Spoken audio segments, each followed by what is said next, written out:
Assalamu alaikum everyone. Today I'm going to explain this question. The question says the shaded region is defined by three inequalities. Find these three inequalities. Now, inequalities, you've studied that basic inequalities uh, are the inequalities in which there are signs of less than, greater than, less than equal to, or greater than equal to. But when we show these inequalities on the graph like this one, the inequalities can also be used to define the shaded region. Okay, it can also be and you have to be very careful in reading the question, because sometimes they may ask you that the inequalities defined which does not define the shaded region, or which defines the unshaded region. He may use those words as well. Okay, for this case we can say that we can see that this is the triangular part. Okay, and this is the shaded region. Now this triangle, this shaded region is surrounded is within three lines. This is line, this is one vertical line. Let it be line number 1.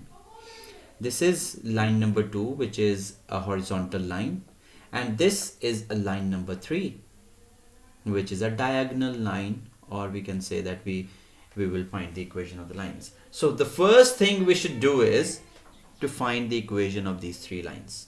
Okay, I'm calling this line as line 1, L1, and this line as L2, and this line as L3. So the first thing is to find the equation of the line 1. Since it is line 1 is a vertical line will always have an equation which is x is equal to where the line cuts the x-axis, which is 5 in this case. So this will be the equation of line 1. Okay, and secondly, line 2, since line 2 is a horizontal line, we can see that it passes through the point 3 on the y-axis, which is this one. This is the horizontal line which is parallel to x-axis. This is a horizontal line, and whenever we have a horizontal line, we will always have an equation like this one. Y is equal to, and you have to write you just have to write the number where it passes through from the y-axis. In this case it's 3. So this will be the equation of line number 2. Now look at this. This is very easy. Line 1 is a vertical line. You don't need to do anything. No need to find the gradient. No need to find the y-intercept, anything. You don't need any sort of technical things. You just have to find which point is it passing through, the x-intercept. Okay. You just write x is equal to 5, and for horizontal line it will be y-intercept because it is a horizontal line. It will pass through the some point from y-axis. This is y-axis, right? This is y is equal to 3. Okay. Now the main thing is to find the equation of line number 3. For line number 3, we need two things. We need the gradient of the line, which is represented by the letter m. And to find the gradient of the line, we need 2 points which lie on this line.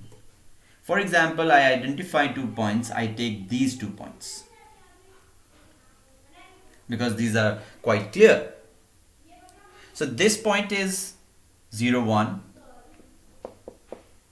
and this point is 2, 3. So what will I do is I'll just apply the formula.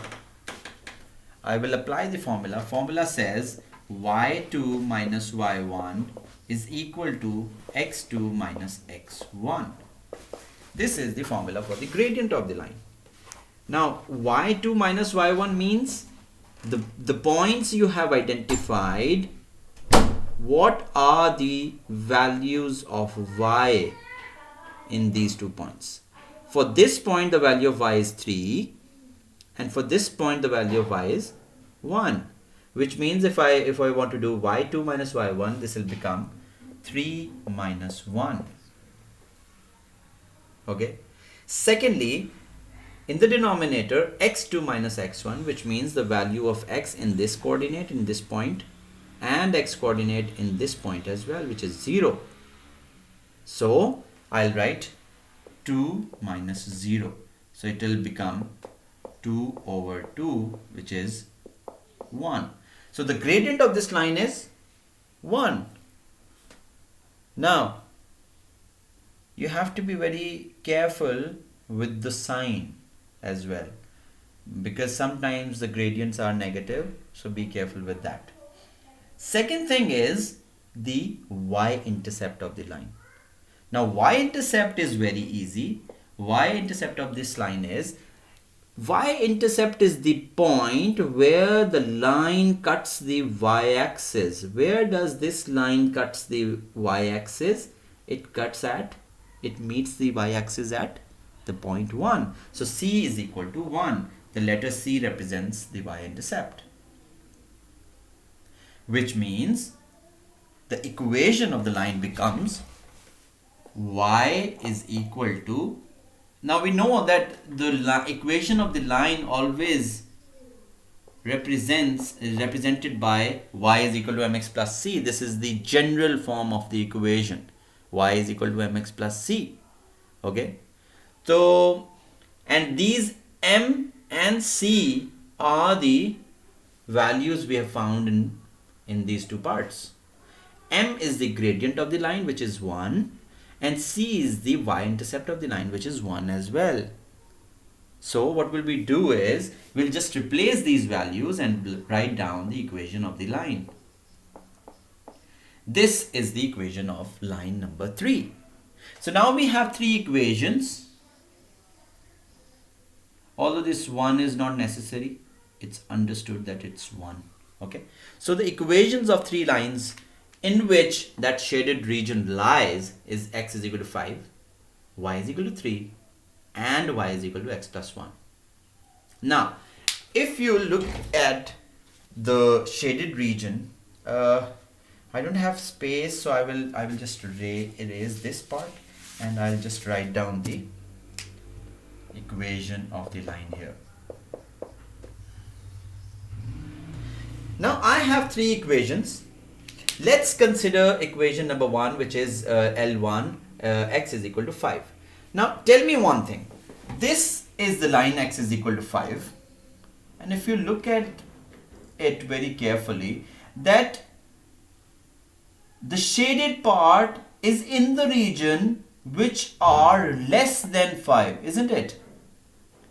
Less than 5, which means before 5, at 4, at 3, at 2.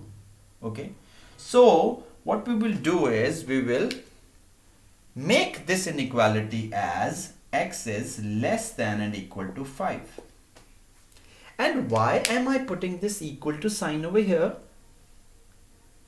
Because this is equal to sign represents that the region of this line is also included, which means if there was a dotted line, I would not put this is equal to sign. All right, which means the region, the shaded region is included, but without that line. Without that line, x is equal to 5. So x is less than equal to 5 means I am also including this line, but the region before this line is shaded. And then there comes the line 2. If I look at the line number 2, the region above this line is shaded, isn't it? Above this line, which means the values of y in this region are higher than 3, are more than 3. And This line is a dark line, which means it is not a dotted line. This line will also be included in the shaded region, and this shaded region is actually y is greater than and equal to 3. So far this region is represented by x is less than equal to 5, which is before this line, on the left hand side of this line, and which is above the line y is equal to 3, which will be represented by y is greater than equal to 3. All right. Then there comes the third line. Now this is the most interesting one. Okay. Whenever you have a diagonal line or a slanted line, okay, so be careful that we have is equal to y, we have this y before on the left hand side of the is equal to sign.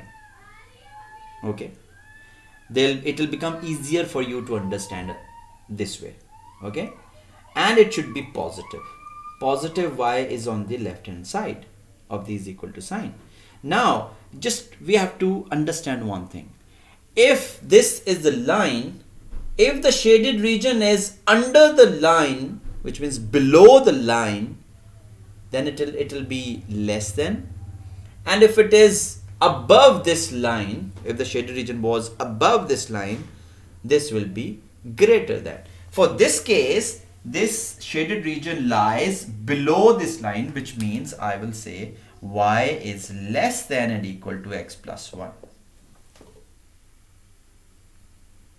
Okay, so y is less than and equal to, why am I putting this equal to sign again? Because this line is a darker line. This is not a dotted line. This line must be included, so we put is equal to sign as well. Okay, so our three inequalities are x is less than equal to 5, y is greater than equal to 3, and y is less than equal to x plus 1. Thank you so much. I hope you understand.